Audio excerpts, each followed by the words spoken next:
Suzy Wrong, Joy Drive's film, TV and theatre reviewer. 22 minutes past 5, you're with Em and Warren and Suzy Wrong. Hello, everyone. Hey, How are Suzy. we? We're very well, thank you. How's it all going up in Sydney? It's great. The weather has been great. I've been able to sleep through the night because it's been so cool at night. It's been wonderful. Love that. We actually have Nate Byrne, the weather person here.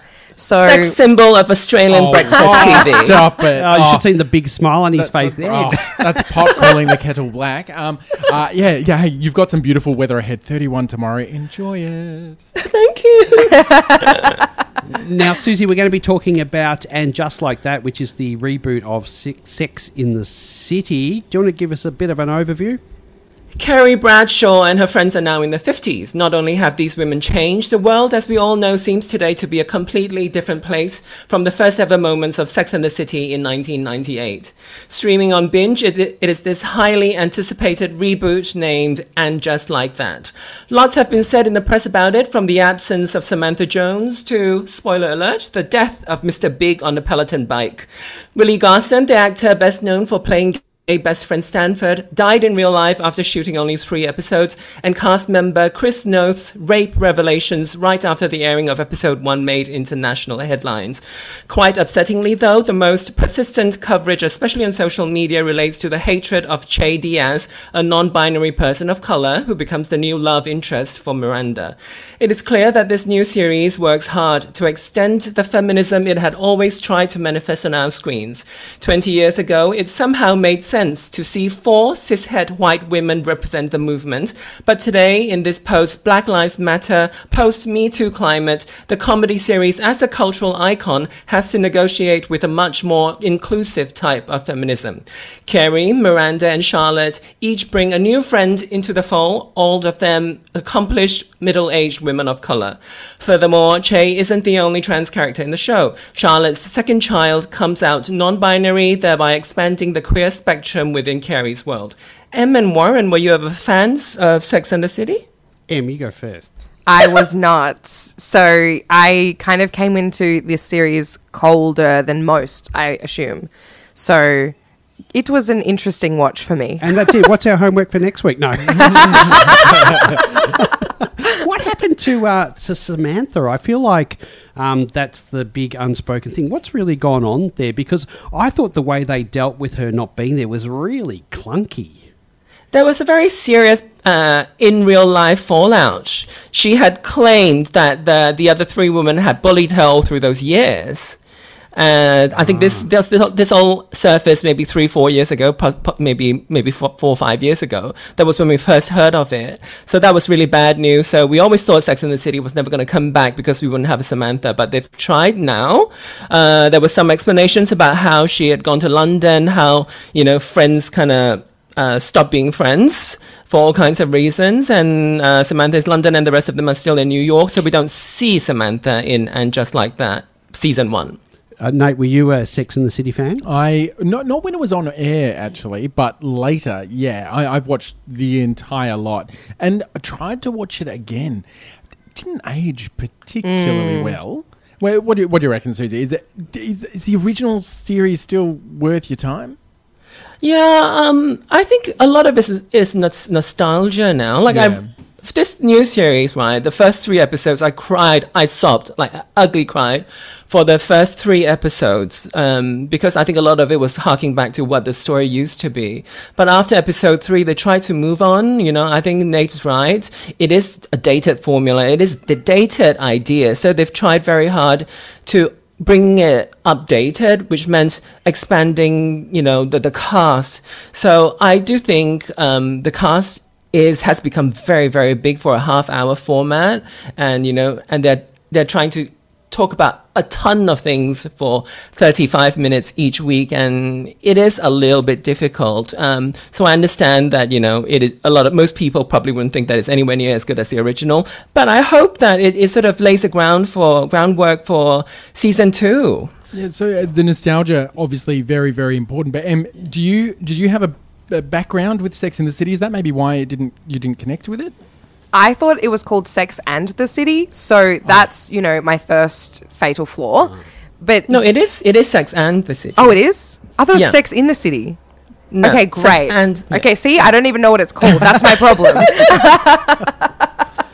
Okay, great. So I had it right, but I thought I had it wrong. That's exactly, the level of connection I have with this show. It is very generational, I think. Yeah, I think so too. I thought that this series, as you mentioned, there are so many different characters that are additions to the cast. And I do think what you said, Suzy, about it being a half-hour show is really quite a poignant statement, because you can't flesh out every character, especially when the focus is on the three main characters. So I think some of those characters got left behind, even though they were really, important for this reboot, because they were necessary. Yeah, it's interesting because they were trying very hard to do a lot of anti-racist work in it, which as as an activist, as a woman of color of that precise generation, I really appreciated the lengths to which they went to make the show anti-racist, because every other show is going to tell you it's too hard, you can't do it because of this and that. And I think what's happened is the show shows how hard it is to do, but they kind of didn't shy away from it. They tried as best as they could.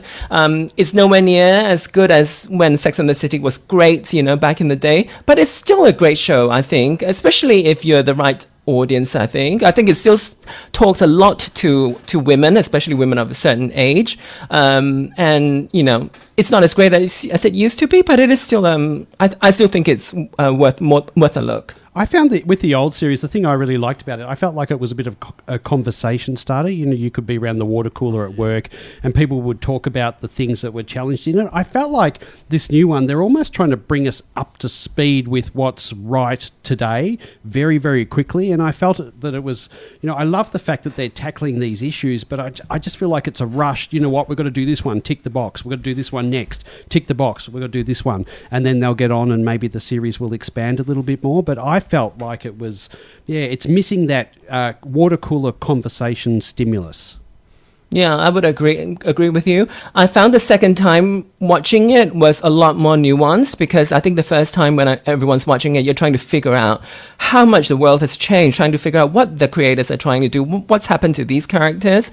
And I think now that I've digested all the new characters and the relationships in my head, watching it over again and from the first episode actually is a better experience. And the death scene as well. I mean, why? I don't want to spoil it, but why would you call an ambulance? Seriously, when someone's still conscious. I don't know. I just thought that was, like it was done. Let's get it done so that we can move on to the story that goes with it. I don't know. And New York City in the old series, it was raw. It was a bit different. They've made it expensive and glossy, and I don't know. And it just came across a bit fake. Can I throw in my 2 shekels, Warren? Yes, of course. Dave Allen, our newsreader, has just joined us in studio. Many thoughts on City and the Sex, which is the series it was based on, right?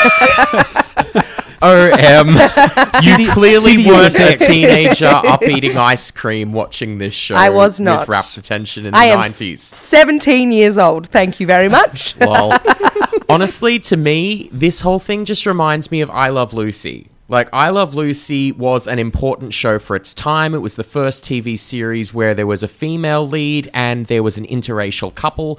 But if you went back and looked at it years later, of course, it was terrible. The way it portrayed everything was terrible. And Lucy had 2 reboots across 3 decades. And the reboots tried to do what this one is doing. They tried to update themselves, maybe make up for some past mistakes, modernize, bring in modern stars, and try and speak to their new audience. But at the end of the day, it was still just Lucy, with all of Lucy's, past mistakes going on. So as hard as they've tried, it's still just I Love Lucy. Yeah, I think as hard as they've tried, and just like that, it's still about rich women. Yeah, I would say that is a very big criticism that can be made of it. I had massive problems too with their trans representation. Honestly, like, why are they dragging a trans teen into that political spotlight when they have a vast array of adult characters? My partner at the moment is trans, and she was screaming at the screen every week. And then you have, if you go through Twitter at the moment, Shay Diaz got absolutely torn apart because with literally infinite literary options, they chose the trans character to break up a beloved relationship. And it literally just was like, let's throw this otherwise what could be a vibrant trans character under the bus. And I just had severe problems with that. I tell you what, though, it did leave me curious to watch the next few episodes. True. After everything we've said, I am going to continue watching it. Are you, Em? Yeah, I finished it. Oh, you finished it. I've only done 3. That's my girl. Mate, you going to go and watch it? M takes homework very seriously. Exactly. Yeah. I reckon I'll get into it. If nothing else, then to be as angry as Dave. Suzy, what are we doing next week? The annual Mardi Gras Film Festival is back. Lots of films to see at the cinema if you're in Sydney, as well as from the comfort of your own home anywhere in Australia. Next week, we look at Mascarpone, an Italian film in the festival about the unexpected end of a gay marriage, streaming at queerscreen.org.au from 17th February to 3rd of March. Fantastic. So the Mardi Gras Festival film screenings. Looking forward to it. Yeah, and the first film we're looking at next week is Mascarpone. Mascarpone. Thank you so much, Suzy. Always a pleasure. Thank you. See you next Tuesday. See you next Tuesday.